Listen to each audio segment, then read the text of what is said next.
If you're a facilities manager at a university, you know students rely on the cafeteria for breakfast, lunch, dinner, and the occasional late-night snack.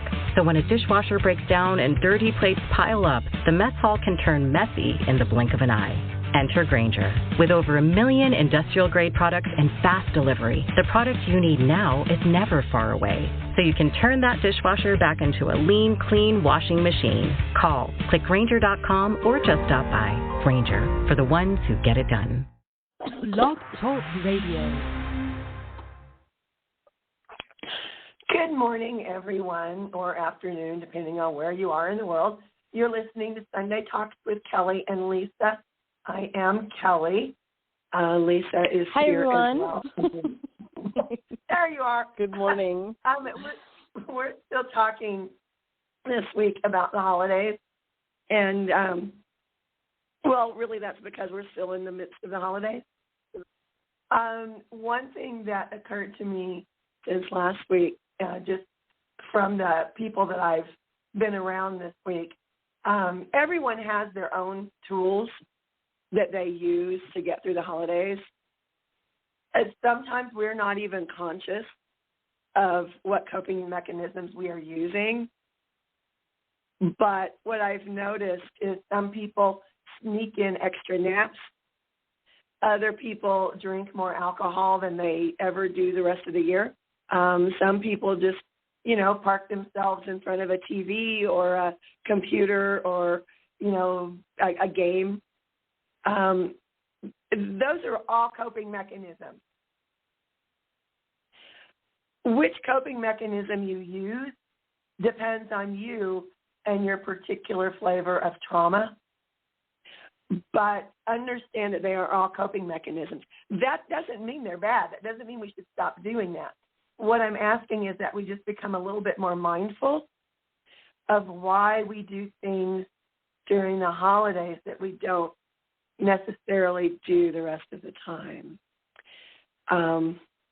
One of the things, and Lisa and I talked about it, but one of the things that was brought up to me this week from someone else is abandonment issues. If you've ever had any kind of abandonment issue, and during the holidays, you feel like you absolutely must spend time with that person, first off, change that thinking. You are not obligated to spend time with anyone who makes you feel bad. But secondly, look at it a couple of different ways.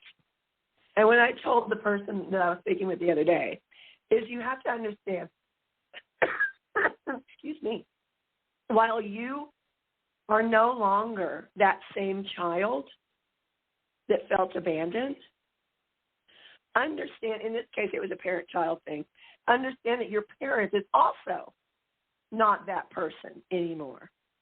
People grow and change through their lives, and sometimes they hurt the people that they love, that they're supposed to be taking care of. Doesn't mean they intentionally set out to hurt you. But we go through life and we hurt each other even when we don't mean to hurt each other. It just happens. So if you're in a situation where you're feeling like you are absolutely obligated to spend time with someone that you'd rather not spend time with, look at it if you can't get out of it, which I firmly believe everyone can if they really want to. But if you decide to go through with it, understand they're not the same person that hurt you. They have grown, they have changed, just like you have. So maybe it can be an opportunity to do some healing. If that's not possible, excuse yourself early and leave. And don't feel bad about it. Sometimes we do that to ourselves. We do something that we really don't want to do, and then when we get out of it, we feel bad for leaving early. Stop that. You are absolutely 100% entitled to feel how you feel. And right, wrong, or indifferent, the holidays kind of bring that out in a lot of people. either your coping mechanisms that normally work are not working right now, or you can't get out of a situation that you really don't want to be in. There's just a whole lot of stress. And I've said before, go outside, take some deep breaths, go for a walk. Sometimes you can't do that. In the situation I was discussing the other day, that wasn't possible to do that. So you kind of have to take a step back, center yourself, and realize that you do not have to stay where you're not wanted. I cannot say that enough. You do not have to stay where you are not wanted. Whether it is because of stress, dysfunctional family, bad breakup, somebody did something to somebody else that you can't abide by, whatever the reason, do not stay where you're not wanted. What are your thoughts, Lisa?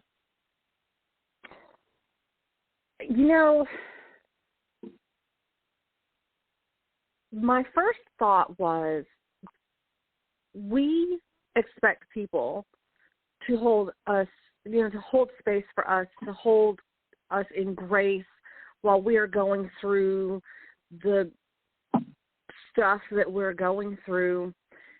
And a lot of times we don't reciprocate that back. I know healing my childhood traumas, when I look back on it now that I'm through my healing process, sometimes it's not as bad as I thought that I allowed it to be. When you start healing those things, for me, there was a lot of abandonment issues. This past Thanksgiving, I went with my family here in Texas. We went to Maryland to visit family out there, family I haven't seen in years. And a conversation had come up. I don't know if I mentioned this in another show or not. I think we mentioned this last week. A conversation had come up about my first marriage, and some things about that first marriage came up that nobody knew. Of course they didn't. That was something that was between my then husband and I. And just kind of how my life journey has laid out was not anything that I had ever anticipated in high school. And it just kind of happened to me. My dreams were different when I was in high school. And expressing this to my family, they were just kind of taken aback by it. They're like, wait a minute, you were boy crazy. What? You're telling me that you didn't really ever at that time want to get married or have children? No, that was not my immediate plan out of high school. Yeah, I was boy crazy. Absolutely. But as I've started my healing process, I know why I was certain ways that I was. I know why my marriage happened, and it was just kind of a snowball effect. That's a whole other show in and of itself. But, as I'm going through my healing journey and I'm seeing the way that I was and how my life has laid out, man, I did this to myself. This is my own fault, And you know what? It's okay. And I can look back and go, man, it's been one hell of a ride. And I'm excited about the next phase.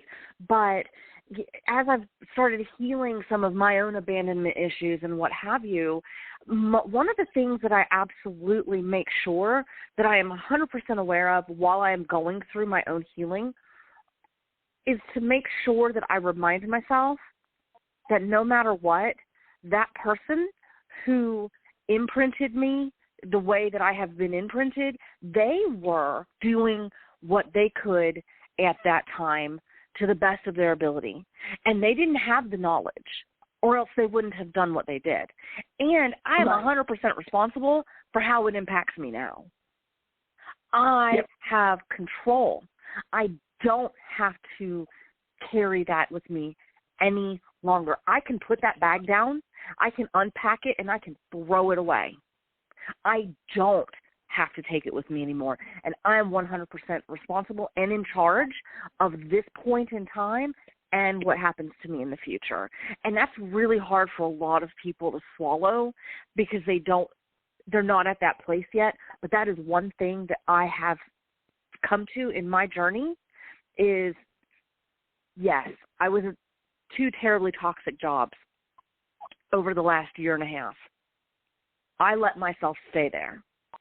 I allowed myself to stay because of fear-driven motives. Oh, it's comfortable. It's not far from home. I'm making decent money. The benefits are good. The blah, blah, blah, blah, blah, whatever it was that was allowing me to stay. I've since unpacked that baggage too, but, I allowed myself for a year. Oh, it's not going to look good on my resume if I job hop. Oh, I'm so tired of, moving around to different companies. I just want a career. I want stability. Whatever the case may be, I allowed myself to stay in that shithole of an employer. It was terrible. And it impacted not only me physically and mentally, it impacted my family as well. So I allowed myself to stay in that situation. There was no reason that I couldn't have gone somewhere else. Right. That's something that, and yeah, that's kind of what I found along my healing journey. Now, you mentioned that other people aren't quite as far along in their journey as you are. Is there something that helps you get to where you are? Because I know a lot of our listeners are really pretty much just starting out, and a lot of them have messaged me about issues they may be having with accepting responsibility.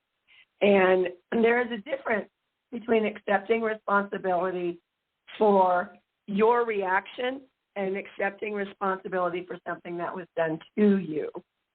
And I seem to, for whatever reason, attract a lot of people who were abused as children.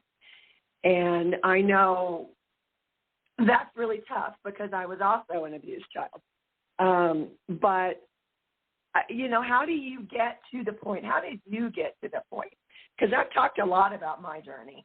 But what worked for you to get to the point where you can say, I realized that I needed to accept responsibility for where I'm at today?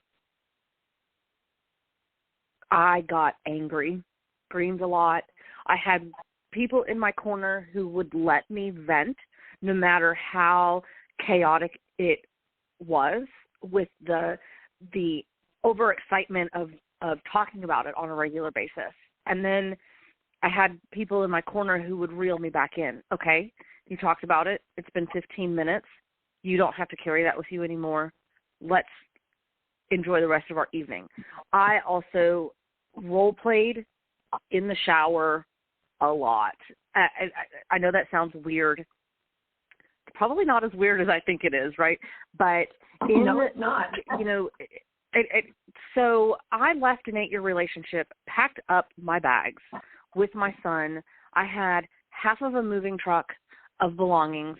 I left a 2,400 square foot home with almost everything that I owned still in that house.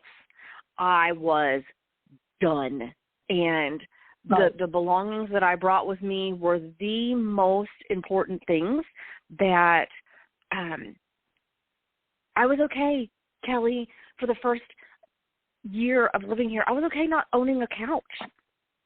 I was okay decorating my living room very boho style. I had a mattress. And in fact, the first 3 months of living in my apartment, my son and I slept in a mattress on the floor in my living room.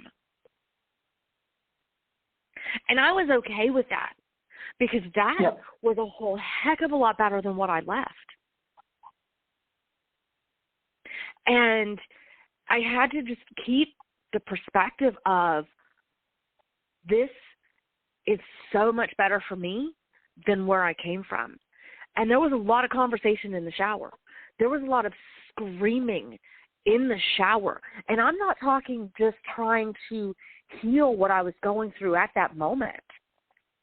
Future, like we had children that were raised together. And I always imagined that in 10 years I would be at some wedding where I was invited to attend my non-biological children's weddings.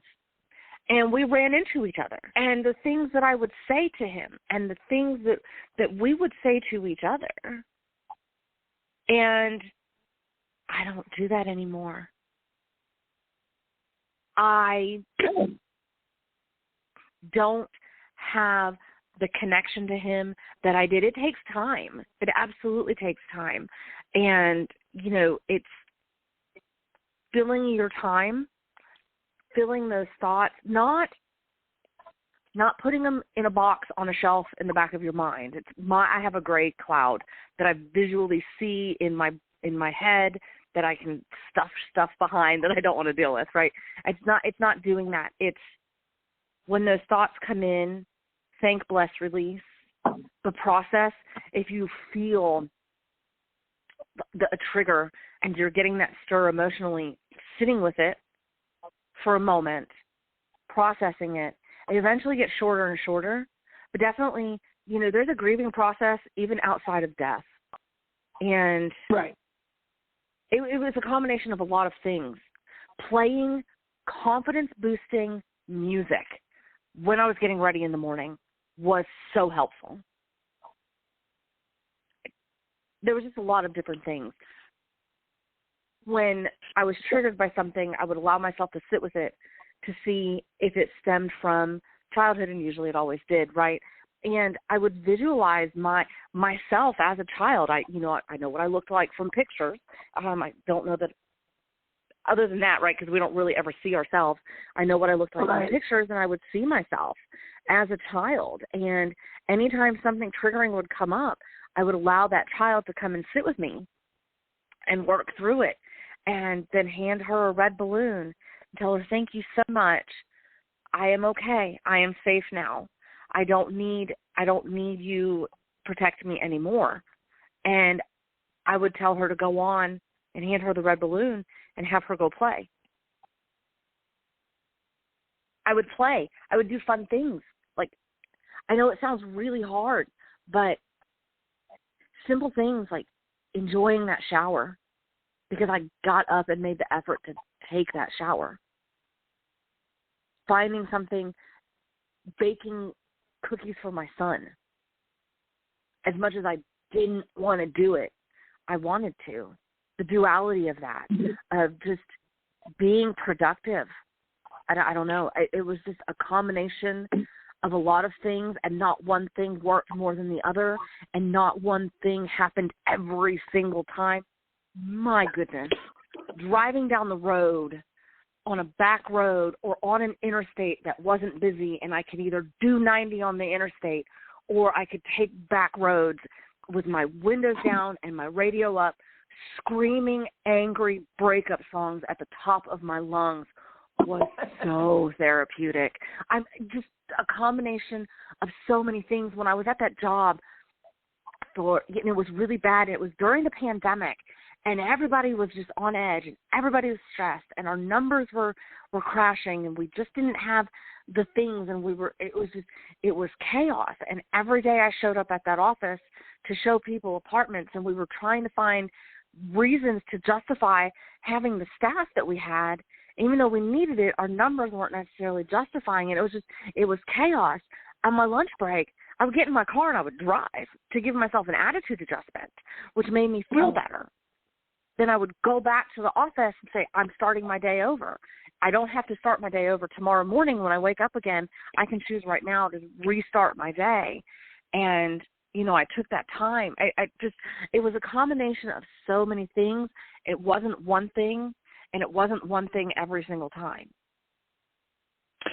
It really just depended on what I needed at that moment. But I knew myself enough to know what was going to work for me. And I think that's the biggest start. Well, I think what you said there was you can start your day over. It doesn't have to be morning. And, try whatever you need to try. When I was going through a very ugly divorce, I just rediscovered my love for dancing again. And, it's not that I'm a great dancer. I used to be, but now I have autoimmune issues, so maybe not so much. but it was still fun for me to do something physical. Felt so good. And that reset my attitude. You know, you mentioned, you know, driving. There's a lot to be said for putting yourself in motion when you're trying to work through whatever it is. And that's why I always tell people to go take a walk if things get, you know, dicey in the area that you're in. But keep trying. Don't try one thing and say, whoop, that didn't work, I'm done. No, try something else. You know, everybody's different. It does take time. You know, there is no reset button, no matter how badly we wish there were. And it just takes trying over and over and over. And if you get knocked down, get back up and keep getting back up. I think that's where a lot of people let that gloom and doom turn into depression, and it takes control of their lives. You can't give up. You have to keep going. You know, it doesn't matter if we're talking about getting through the holiday season or any normal Tuesday. You know, you have to keep going. You have to keep trying something else. One thing doesn't work, fine, try something else. You know, you mentioned before audiobooks, and, you know, I can't do an audiobook. I just can't. I don't know why. I just lose interest in it. And I was never that kid, read me a story to go to bed. That just was never me. I like to read myself, and I like to make up my own pictures and my own sounds and all of that stuff that an audiobook does for you. So I don't like audiobooks, but I love to read. And I got into the habit when I was feeling really, really down, where I would just walk through my office, and I have more books than any 3 libraries. And I would just pick a book. Didn't matter what it was, didn't matter what the subject was. I'd just pick a book, and I'd go sit down and I'd read. And it changed my mind. It gave me something else to focus on. And really, when we're talking about getting through a difficult event, like the holidays for many people, really that's the key. Change your focus. You know, if you're having trouble finding the gratitude for the lesson in the moment, that's okay. You can work on that later. It's all right. What we're trying to do is get you through the triggering event. And if it means you have to sit down and read a cookbook, if you're at somebody else's house, read the cookbook. You know, if it means you need to find a child and go outside to play ball with, do that. Change your focus. Don't stew in that darkness, because it will overtake you. You know, eventually we want you to be in a position where you can be grateful for the lesson. Because when we go through difficult things in our lives, it's a lesson that we need to learn. And that's what grows our soul. And I know somebody out there just was shaking their head. I can see you, even though we're on the radio, which is a whole other show. But anyway, it's okay to take things one step at a time. It's okay to realize, well, I should be grateful for the lesson, but I can't right now. That's okay. That's where you are. Wherever you are is okay. What we're trying to do is give you some tools and show you that there is hope. You can get through it. The holidays are very, very, very difficult for so many people. And I think really the big thing with both Lisa and myself, we've been there. We've been in the darkness. We've battled the devil. We've slayed the dragons and all that other stuff. And if we can get through it, guess what? You can too. You said something really interesting about how we battled the devil and, you know, slayed the dragons and whatnot. I've made them my friends. And I know that sounds so opposite of what we've been conditioned with in society, but maybe not my friend, but maybe more of my frenemy. I don't know. It's, gosh, we are duality. We are dark and light. And we fight so hard to always be the light. And sometimes we don't give the dark the attention.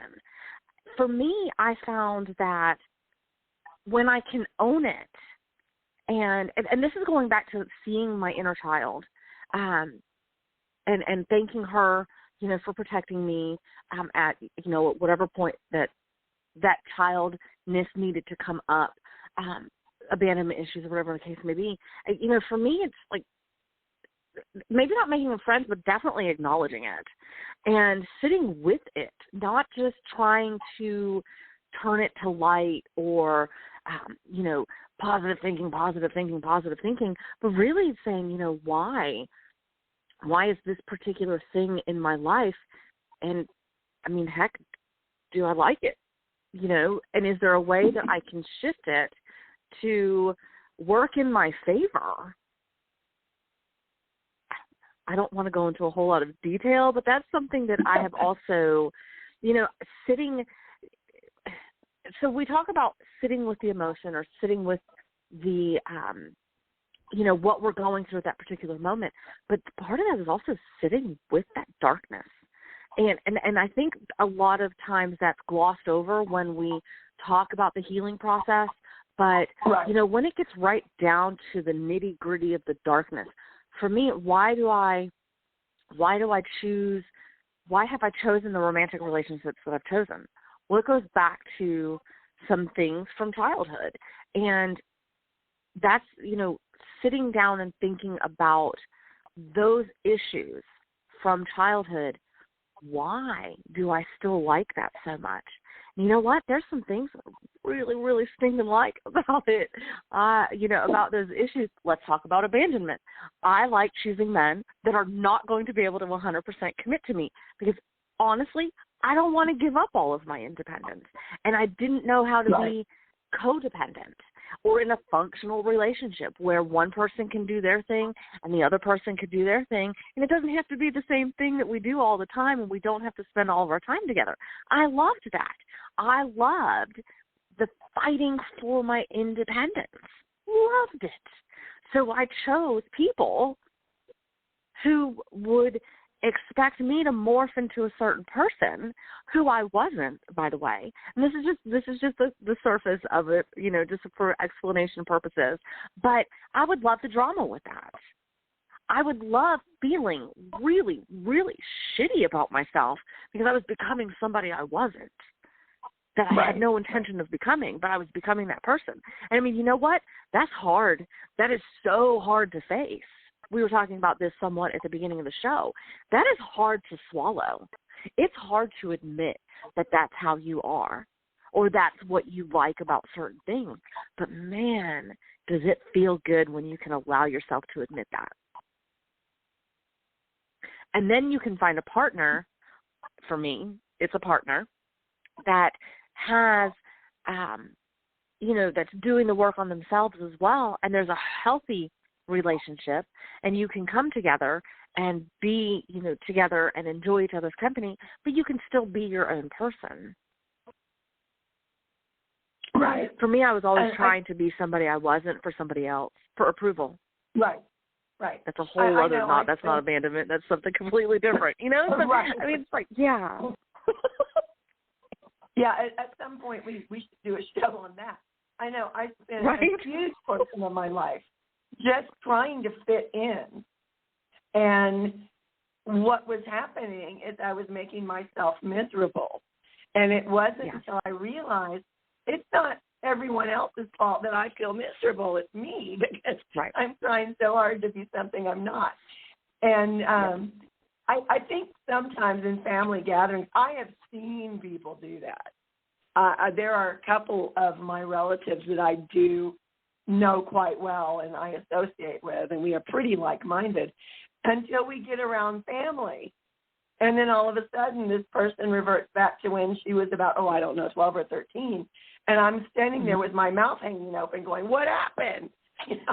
So everyone has their own that they deal with. And you are absolutely right my biggest pet peeve with most of the so-called gurus and teachers out there is it is not all love and light. What we need to do is learn to deal with our darkness instead of trying to make it not exist. I think a lot of people think the way to avoid having problems in their lives is just not to talk about the problems in their life. No. That just makes bigger problems. Trust me, it does. Only makes bigger problems. So, it's, and we can do an entire show on duality and the darkness and the light. But the key takeaway is you are both dark and light.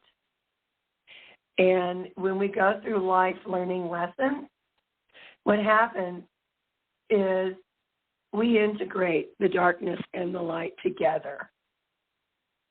And I taught a spirituality class one time where someone said, well, doesn't that make us all a shade of gray? And I said, it makes us a lighter shade of gray.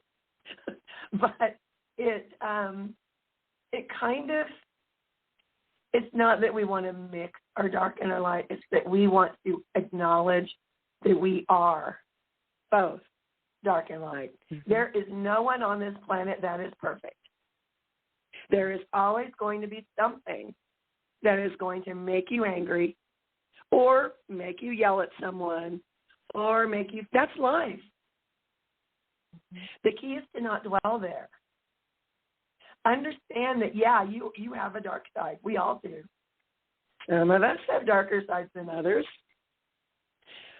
But there's also a light side. And sometimes I think people get stuck in the, well, I'm really angry right now, so I must be a bad person. No, it makes you human. But you're also very light, too. And when we talk about integrating your light side and your dark side, that means putting it both sides of you, into one person. You are one person who is both light and dark. You can't ignore the dark. I know people who have spent years and years and years and years trying to ignore their dark side. Pretend it doesn't exist. It does exist. It doesn't mean we want you to spend a whole lot of time dwelling on it, but we don't want you to spend a whole lot of time dwelling on the light either. When you dwell too much in the love and light stuff, you're going to wake up one day and realize you still haven't healed. And the reason you haven't healed is because you're practicing love and light, love and light, love and light, love and light. And when you're doing that, what you're ignoring is your dark. And your dark side holds the key to a lot of the lessons you need to learn. We all go through dark times in our lives. We all do things we wish we hadn't done. We all say things we wish we hadn't said. And the lesson to learn is not to overthink, oh, God, I should have said that. I shouldn't have said that. The key is I did it. I said it. Sorry if I hurt you. We're moving on now. And you say that to yourself first. Always apologize if you've hurt someone's feelings. Decency. But make sure you forgive yourself first. Because when you forgive yourself, I use an example of saying something that hurts somebody's feelings. When you forgive yourself for hurting someone else, then you can go to them and say, you know what, I'm really sorry. And you will mean it more. It will heal deeper if you look at yourself first. So what are your thoughts about that? Personal forgiveness is so important. And so there's a program that is out there where amends are very important unless that amend is going to cause harm, deeper harm to another person. And that's something that, you see all the time, forgiveness is for yourself. It's really not for the other person. Right. The other person may not accept your apology, and it's okay. That's their right.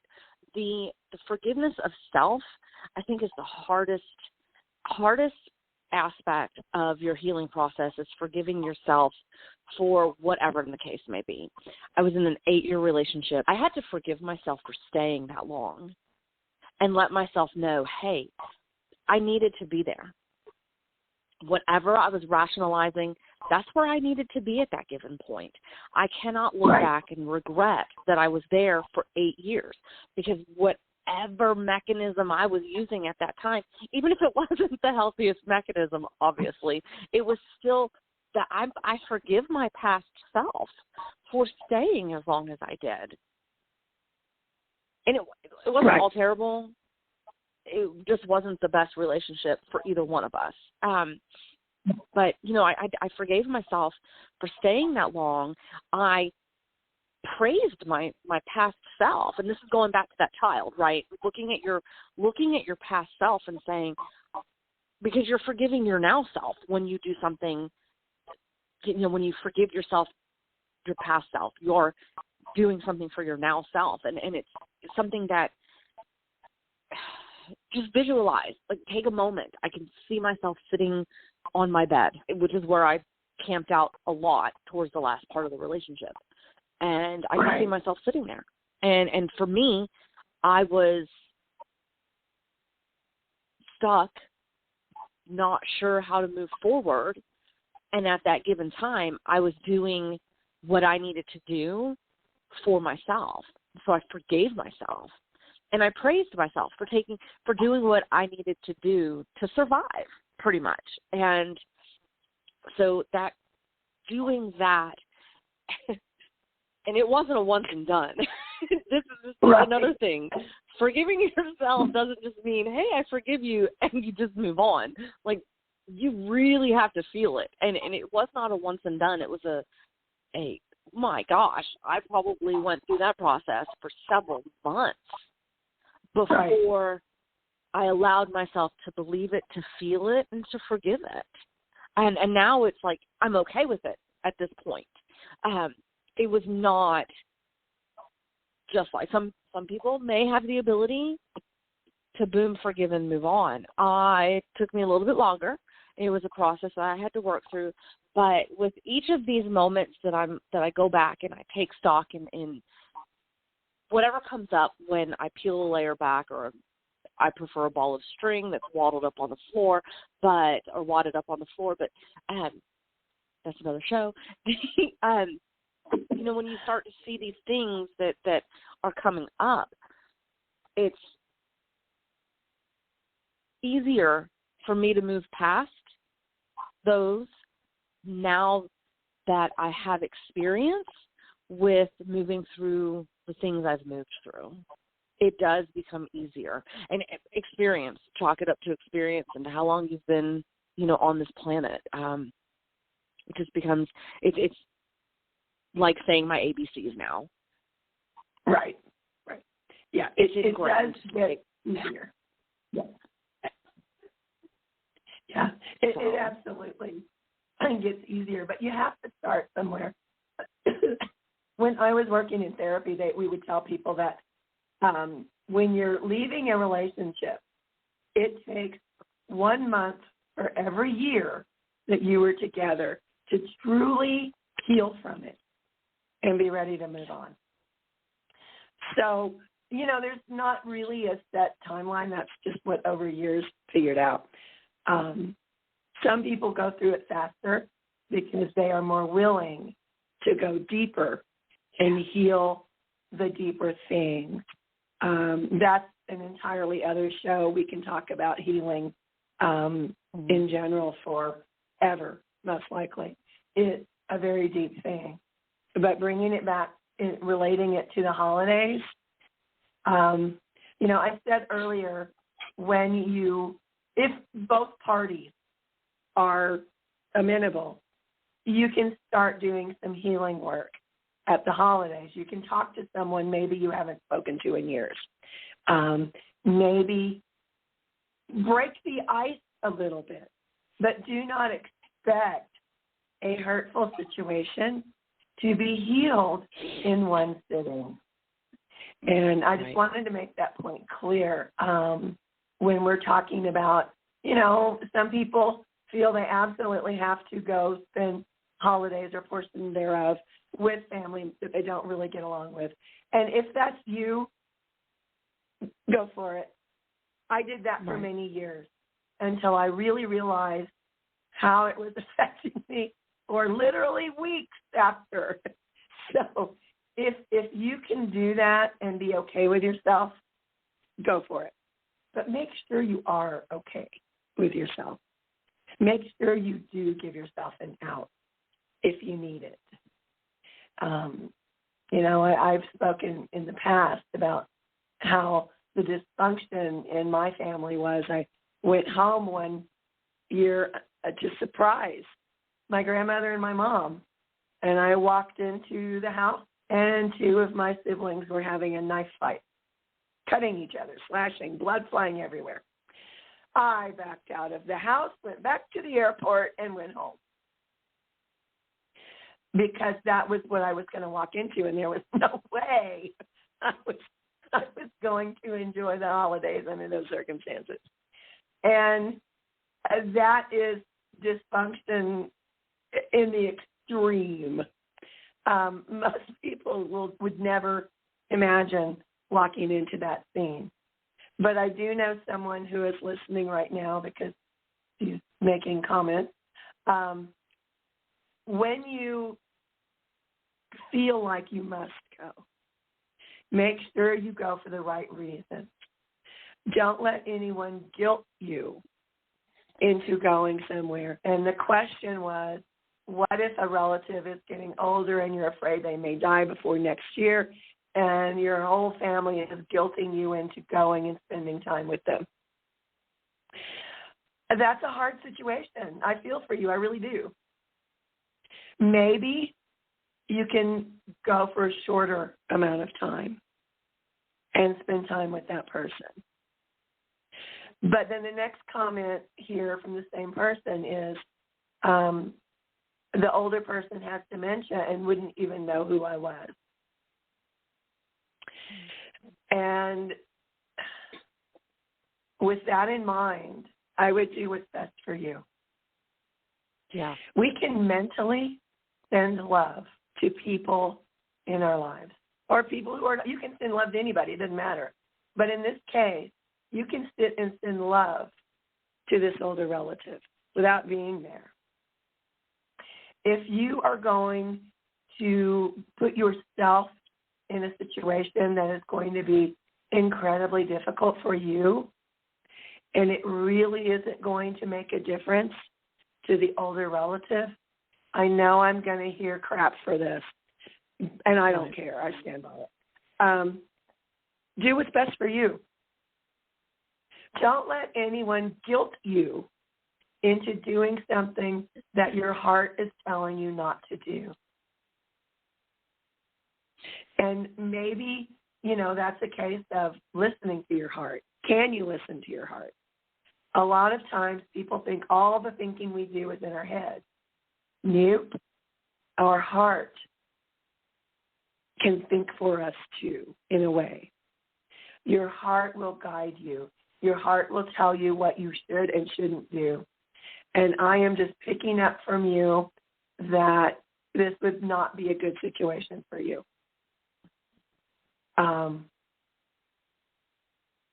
I stand by it. I would tell you, under that circumstance, I would do what's best for you.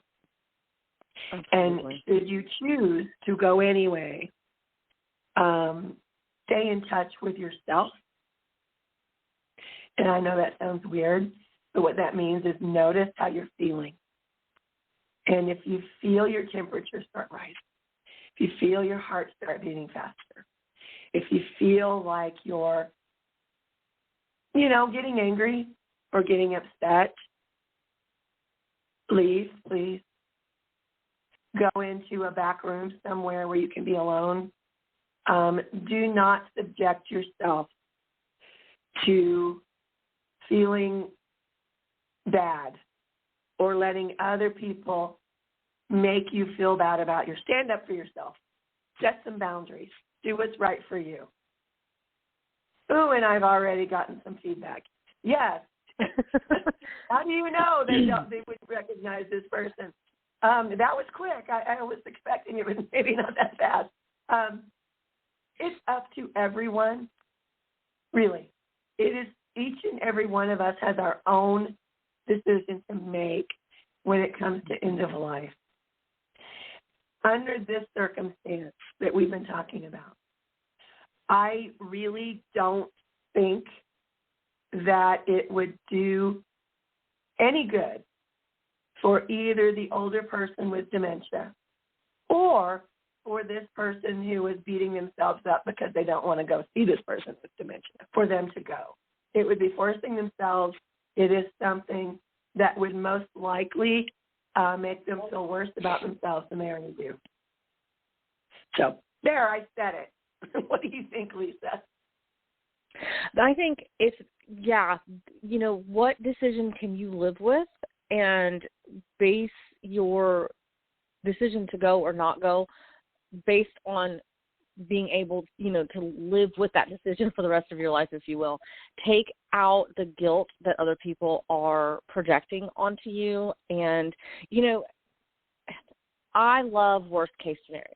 What's the worst case scenario? I'm in a room with a bunch of people that I can't stand, and we have a bloody knockout fight. Is that so bad? I don't know. That's the darkness, right? Sometimes I make friends with it. What is the situation? Is this older person in a home? Are they in this home where you're going to be? Can you fly in for one day? I went to San Antonio yesterday, left in the morning, and got back really early this morning. We made it a one-day trip. I have no desire ever go to San Antonio unless I absolutely have to. Graduation was taking place for a college graduation, and so it's like, I guess I have to go to San Antonio. I didn't have to. I chose to. There's another just small tweak in your language. I get to or I choose to, not I have to. Take the burden of have to out of the way that you talk to yourself. I chose to go to San Antonio. I got to go to San Antonio. It was a really nice road trip. I made it very short and sweet. I did not want to stay. I didn't really want to connect with a lot of people that were there. I didn't want to do a long, drawn-out visit. I was able to make those choices. I was able to set those boundaries. Take your power back. First and foremost, take your power back. You have the power to make the decision that is best for you. That's what you need to do. Absolutely. Exactly what Kellie was saying. That's what you need to do. You can evaluate the situation and choose what is best for you. Can you make it a quick trip? Pop in, say hi, couple of hours, and leave. I don't know your scenario. There's next day flights. Right. Can you get a hotel? Are you driving? I don't know the whole background on it, but there's always ways that if you are going to feel guilty for the rest of your life, there's ways that you can absolve that guilt, and there's ways that you can lessen the need, in this case, to be around that chaos. And then put on your warrior armor and stand up for yourself and take your power back. You can go into that terrible situation with the mindset of not allowing that to then leak onto you any more than that family dynamic already has. Right. Do what's best for you. Yeah.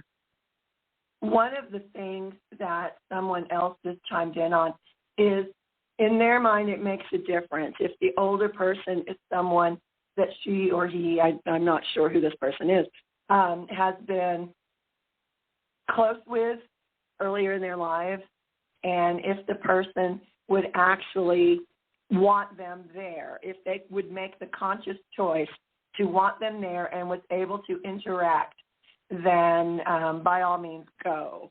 But under any other circumstance, they feel like the negative effect on you would outweigh any positive. And that's an interesting choice. If the older person is, even though they have dementia, if they're still able to converse, if they're still able to recognize people, if this was someone who was very close to the person deciding whether or not they want to go, that does make a difference to me. But if it is a situation where you are going into a house full of people you do not really get along with, and in a back bedroom somewhere there is somebody sleeping who will not wake up and who does not know who you are and cannot converse anymore, under those circumstances, I would really say, please don't go. But that is excellent comment there. That it would make a difference if it is a visit with someone that you can really visit with. So lots of comments about that situation, and that is why we're talking about the holidays, because we started out talking about surviving the holidays, and in this show, the intro says thriving through the holidays. Because really, the holidays is when those people you never see put guilt on you so that they can see you and get into a fight with you and then leave. And in a lot of cases, that is what happens. Now, if you have a great family where you only see them every once in a while and you're all close and you all love each other and there's no, family secrets that bring up turmoil, yay, so happy for you. I would like to hear from you guys, really, because that has never been my experience. So what I tend to deal with, either through coaching when I was doing therapy, I end up getting the people who, like me, come from a very dysfunctional family. And there's a lot of turmoil through the holidays. So I hope this show has helped you in some way. Please, please, please share the show. We are very grateful to have you guys listening. Do you have any last words here for this week? We are holding space for you. We love you. I am definitely sending love and light to every one of you that listen. We are here. You can reach me on Facebook, through Messenger. If you just need somebody to vent to, sometimes strangers are a lot easier to talk to than friends. Yep. And, you can do this. You can get through the holidays. You can heal, and you can have the most fabulous life that you've ever imagined. It takes work, but you can definitely do it. So we'll see y'all next week. Thank you for listening. Yep. Thanks, guys. Have a great week until we talk to you again. Bye. Bye, everyone.